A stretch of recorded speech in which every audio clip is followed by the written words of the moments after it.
की बात की आपने 6% की, तो ये 6% एक प्रोजेक्टेड एस्टीमेट आप कह लें, लेकिन जो रियल एस्टीमेट है वो अल्टीमेटली 7-8% से भी ऊपर जाएगा।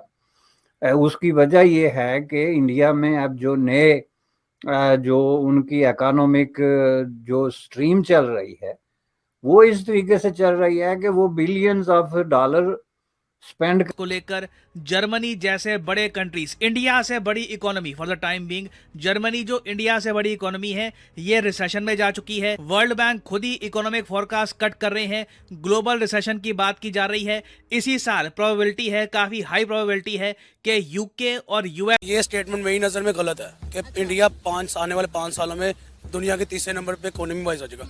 5 साल क्यों मैंने गलत गए हैं, उन्होंने टाइम ड्यूरेशन बहुत ज़्यादा बता दी। इंडिया के जीडीपी नंबर्स ने पूरी दुनिया को शॉक कर दिया है, जहां पर दुनिया की डेवलप्ड इकोनॉमीज या तो रिसेशन में है या तो रिसेशन की तरफ बढ़ रही है। ऐसे टाइम में इंडिया ने 7.2% की ग्रोथ रेट दिखाई है। आप खुद ही समझ सकते हैं, बाय डिफॉल्ट इंडिया दुनिया की फास्टेस्ट ग्रोइंग इकोनॉमी है आज के समय। और यहाँ पे आप देख पाओगे लिखा हुआ है कि इंडियन इकोनॉमी अब आराम से $3.3 ट्रिलियन के आगे निकल चुकी है। हालांकि जो एक्चुअल अब पोजीशन है इंडियन इकोनॉमी की, ये $3.5 ट्रिलियन के आसपास है। ये मूडीज और कई और प्राइवेट एजेंसीज ने कहा है, बट ऑफिशियली आप देखोगे हम 3.3 ट्रिलियन के आगे तो निकल ही चुके हैं। और सबसे इंटरेस्टिंग बात यह है कि किसी ने भी ऐसे नंबर्स की एक्सपेक्टेशन नहीं करी थी। ये बेटर देन एक्सपेक्टेड नंबर्स हैं। भारत सरकार खुद मान के चल रही थी कि फाइनेंशियल ईयर 2023 में हमारी ग्रोथ रेट 7% के आसपास रहेगी। आरबीआई ने तो थोड़ा सा और कम करके बताया था।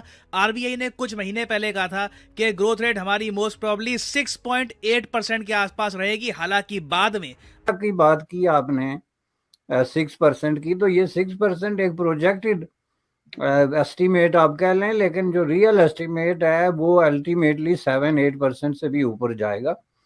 उसकी वजह ये है कि इंडिया में अब जो नए जो उनकी इकोनॉमिक जो स्ट्रीम चल रही है वो इस तरीके से चल रही है कि वो बिलियंस ऑफ डॉलर स्पेंड कर रहे हैं इंफ्रास्ट्रक्चर पे। वो सड़कें बना रहे हैं, पुल बना रहे हैं, दूसरी एयरपोर्ट बना रहे हैं, जो भी चीज़ें ज़रूरियात है ज़िंदगी की। और उन्होंने मुल्क को जो है वो एक बाकायदा एक ऐसे उस पर डाल दिया है जो तरक्की याफ्ता मुल्कों की इब्तदाई स्टेजेस होते हैं। तो उसमें दूसरी चीज़ ये है कि एक तो वो स्पेंडिंग कर रहे हैं बिलियंस ऑफ डॉलर्स की, दूसरी चीज़ ये है कि वो इंटरनेशनली वेल कनेक्टेड हो गए हैं बिजनेस सर्कल्स के साथ, ट्रेड एंड फाइनेंस के साथ। और तीसरी चीज़ ये है कि चाइना की जो डेवलपमेंट थी वो एक तरह से स्टक हो गई है एक सतह पे आके। जाहिर है चाइना एक क्लोज कंपटीटर था इस हिसाब से कि जो दोनों मुल्कों की पॉपुलेशन और टेक्नोलॉजी और लेबर फोर्स और प्रोडक्शन की कुव्वत है, तो जाहिर है उसका भी फायदा जो है वो हिंदुस्तान को हो रहा है। लेकिन ये कंपैरिजन जो है ना ये अब आप लोग छोड़ दें क्योंकि ये कंपैरिजन जो है इज वेरी इरिटेटिंग। ये जो है वो इन दो का बनता नहीं है। ये अगर मसलन एप्पल और ऑरेंज का नहीं है, ये आप समझ लें कि आप एप्पल को जो है वो अंडे से कंपेयर करना शुरू हो जाएं, जिनकी नस्ल भी एक नहीं है, बिल्कुल अलग अलग स्पीशीज हैं।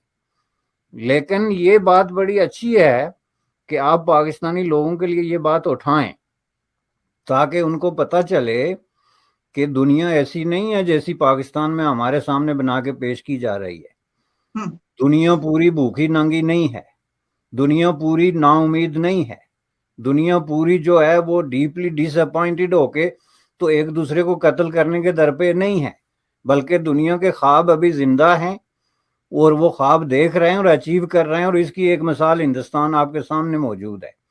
हिंदुस्तान में 80s में पॉवर्टी जो है वो पाकिस्तान से ज्यादा थी बिगिनिंग ऑफ 80s में। तो आप लोगों का प्रॉब्लम जो है वो ये बिल्कुल सही है कि पाकिस्तान की लीडरशिप जो है मस्ट एक्सप्लेन कि क्या आप इसी तरह लोगों को धोखा दे के तो पैसे मांग के आपस में तकसीम करते रहेंगे या इस मुल्क को किसी रास्ते पे भी लगाएंगे। ठीक है, ये स्टेटमेंट मेरी नज़र में गलत है कि इंडिया आने वाले 5 सालों में दुनिया के तीसरे नंबर पे इकोनॉमी वाइज हो जाएगा।